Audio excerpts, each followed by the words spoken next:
नमस्कार, the Sanjay show में आप सभी का एक बार फिर से स्वागत है।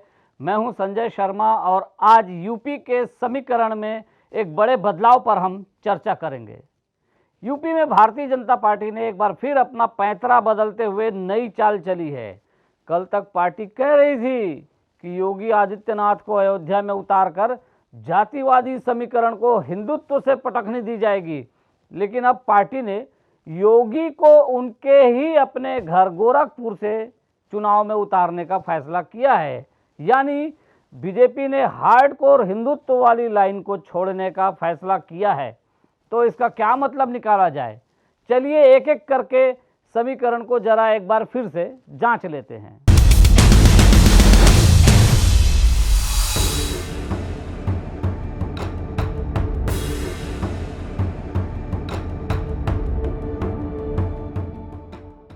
कल तक बीजेपी में भगदड़ मची थी। उसके पिछड़े वर्ग के कई नेता पार्टी छोड़कर समाजवादी पार्टी में शामिल हो गए।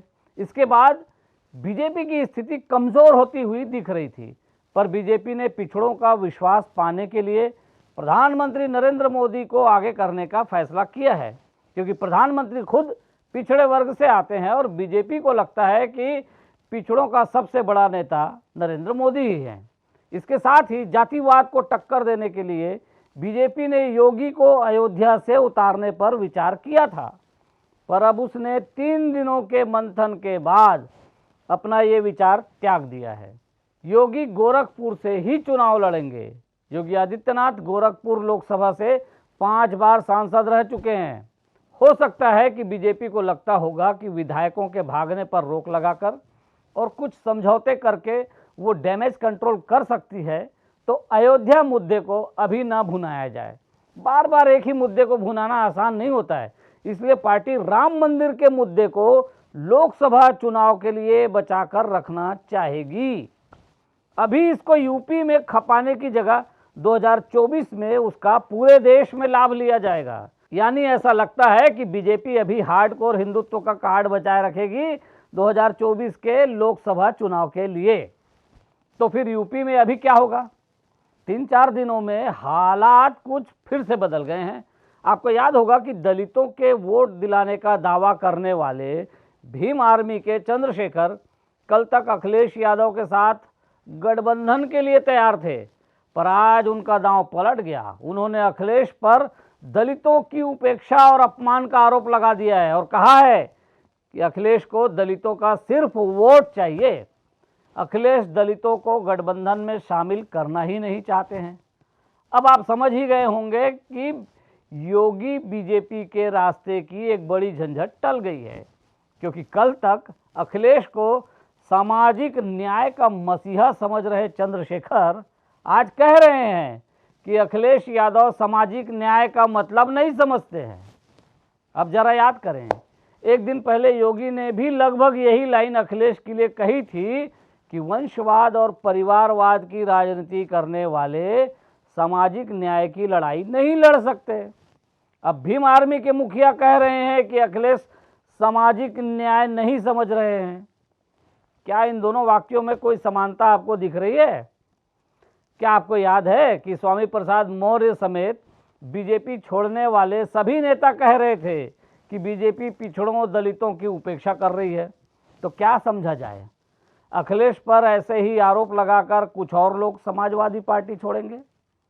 जाहिर है बीजेपी बदले की ताक में तो होगी। खैर, हम बात करें कि बीजेपी ने हिंदुत्व के एजेंडे को क्या पीछे कर दिया है।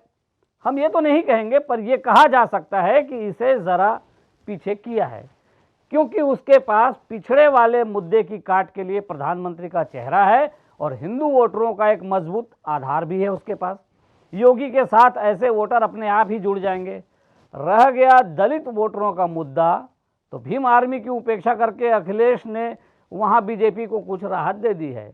पर यह सवाल उठ सकता है कि आखिर अखिलेश ने ऐसा क्यों किया? 2 कारण हो सकते हैं। एक तो कहा जा रहा है कि चंद्रशेखर उनसे 10 सीटों की डिमांड कर रहे थे और अखिलेश को लगता होगा कि भीम आर्मी अभी इतने सीटों पर लड़ने लायक नहीं है। दूसरी बात यह हो सकती है कि अपनी बुआ मायावती से अगर अखिलेश को चुनाव के बाद मजबूरी में ही सही गठबंधन करना पड़ा तो चंद्रशेखर से दोस्ती बाधा बन सकती है। अभी तक तो यही दिख रहा है कि बसपा चुनाव में भीम आर्मी की तुलना में ज़्यादा सीटें जीतेंगी। भीम आर्मी को 1-2 सीट मिल जाए तो बहुत है, पर हाल में हुए सर्वे में ये बताया गया है कि बसपा को ज़्यादा से ज़्यादा 15 सीटें मिलेंगी, जबकि समाजवादी पार्टी के 150 से अधिक सीटें जीतने का अनुमान है। ऐसे में अखिलेश यादव 1-2 सीट पाने वाली भीम आर्मी के साथ जाकर भला क्या करेंगे? मौका पड़े तो मायावती ज़्यादा काम आ सकती हैं। तो आप समझ ही गए होंगे कि अखिलेश ने क्यों भीम आर्मी के चंद्रशेखर को किनारे कर दिया है। ये देखा गया है कि लोगों की भीड़ जुटा लेना एक बात है और वोट पा लेना दूसरी बात। वैसे योगी के गोरखपुर से उतरने की खबर पर समाजवादी पार्टी के प्रमुख अखिलेश यादव ने चुटकी लेते हुए कहा है कि बीजेपी ने बाबा को पहले ही घर भेज दिया है। योगी को गोरखपुर भेजने के बाद अब यूपी जीतने के लिए बीजेपी क्या करेगी? तो पहला तो यही लगता है कि उसने करीब 40% विधायकों का टिकट काटने का जो फैसला किया था उस पर अमल रोक दिया जाए। हमने पहले ही इसकी संभावना जताई थी।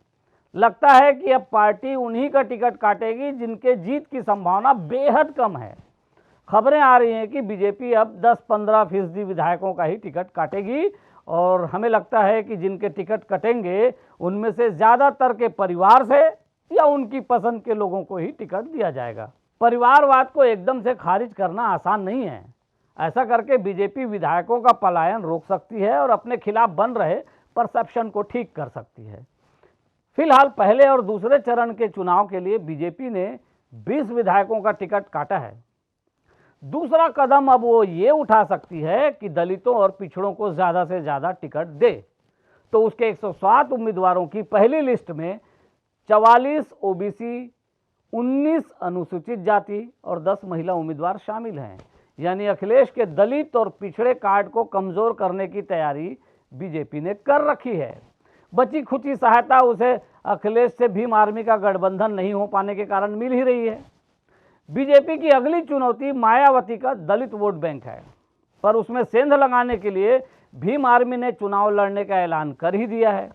रह गई कांग्रेस, तो बता दें कि प्रियंका गांधी के यूपी में चलाए गए कैंपेन लड़की हूं लड़ सकती हूं की पोस्टर गर्ल और महिला कांग्रेस की वहां की उपाध्यक्ष प्रियंका मौर्य ने कांग्रेस पर आरोप लगाया है कि अन्य पिछड़ा वर्ग ओबीसी से होने के कारण उन्हें टिकट नहीं दिया गया। उन्होंने प्रियंका गांधी के करीबियों पर टिकट के लिए रिश्वत मांगने जैसे गंभीर आरोप लगाए हैं। तो यहाँ कांग्रेस की काट के लिए ये मुद्दा भी बीजेपी के पास है। कहा जाता है कि यूपी में जाट, मुस्लिम, दलित वोटर मिलकर किसी भी दल का खेल बिगाड़ सकते हैं। तो किसान कानून वापस लेकर बीजेपी ने जाट समुदाय की नाराजगी काफ़ी कम कर दी है। आज तक जो समीकरण दिख रहे हैं उससे लगता है कि बीजेपी को जाट और दलित से खतरा कम हो चुका है। रहा सवाल मुस्लिम वोटरों का, तो बीजेपी अब प्रचार कर रही है कि उसके शासन में एक भी दंगा नहीं हुआ है और मुस्लिम भी इससे खुश हैं। हो सकता है इसका कुछ लाभ उसे मिल जाए और फिर मुस्लिम वोट के लिए असदुद्दीन ओवैसी की पार्टी AIMIM के आने से दूसरे दलों को भी तो खतरा बढ़ा है। तो कुल मिलाकर यूपी में रोज रोज नए नए रोचक समीकरण बन रहे हैं और चुनाव तक ये चलता रहेगा। हमारी इस पर नज़र रहेगी। तो आज की चर्चा को यहीं विराम देते हैं। आगे फिर नए मुद्दे को लेकर आते रहेंगे। अगर वीडियो पसंद आ रहा है तो इसको लाइक करें और दोस्तों को शेयर ज़रूर कर दीजिए। IBC 24 के इस YouTube चैनल खबर बेबाक को सब्सक्राइब भी ज़रूर कर लीजिएगा। नमस्कार।